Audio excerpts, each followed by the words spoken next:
Hi everyone. So I just wanted to take a quick moment and go over this assignment with you.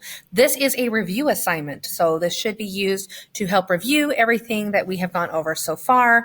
And hopefully you will find this somewhat useful. So first thing first, I am asking you to use the REE method of skimming in order to skim this passage. So the REE method, if you forgot what that is, the REE method is a method of skimming where you look for relationships, events, and emotions. So you are going to read through this passage and you are going to look for anything that has to do with a relationship, an event, or an emotion. So we have, for example, right here, this first paragraph, it says, Clifford Jackson, or Abshu, as he preferred to be known on the streets, had committed himself several years ago to use his talents as a playwright to broaden the horizon of young, gifted, and Black, which was how he saw every child milling around in that dark street. All right, so what we have here right away is we have an event. So he is using his talents as a playwright. So that is something that that he is doing. So that would be an event here at the very beginning. And then as you read on, you're going to look for any relationship that he may have. You're going to look for anything that is an emotional thing. Right here where it talks about how this is how he saw every child milling around in the street. That would be emotional. So you are going to be paying close attention to that. So as you skim through here, you are looking for anything that might indicate a relationship, an emotion, or an event. Then when you get to the end of that, you are going to answer the questions.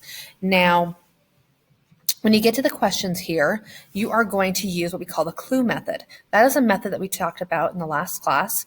What you are going to do is you're going to look at the question and you are going to try to find the answers by using the keywords in the question. For example, this first one's very simple because it says fourth paragraph. We're going to look in the fourth paragraph. So when you go to the fourth paragraph, it talks about all of these things, actually. So we have Abshu had foster brothers. The fourth paragraph specifically mentions foster brothers.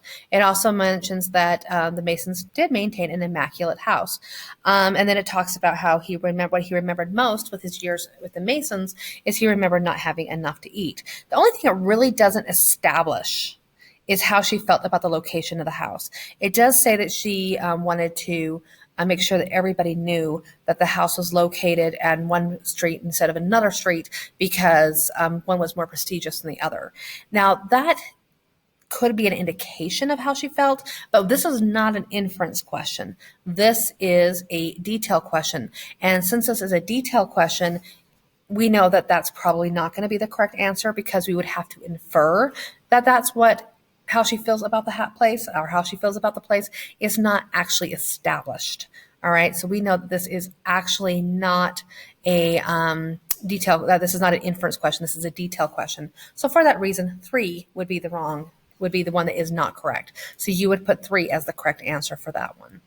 All right. So you are going to continue on answering the questions that way. You're going to look for keywords. For example, children entering the community center. You're going to go and look at the passage and see if you can find where it talks about the community center or the children in the community center. And that should hopefully guide you to the right answer for the second question. You're going to continue on and answering these questions. Then you'll get to this passage. And for this passage, I'm asking you to map it. To map, if you remember, you are going to read the first and last paragraph, and then you're only going to read the first couple of sentences of each of the body paragraphs, just enough to kind of glean exactly what is going on in the passage. After you have done that, you're going to use the same method again, where you are going to look for clues in the questions and go back and find the answers in the passage. All right, so you're going to use the clue method. All right, so this will give you an opportunity to practice what we've been talking about so far in this session. Hopefully you find this useful. If you have any questions about this assignment or any other assignment, please do not hesitate to ask. And as always, I hope to see you all soon.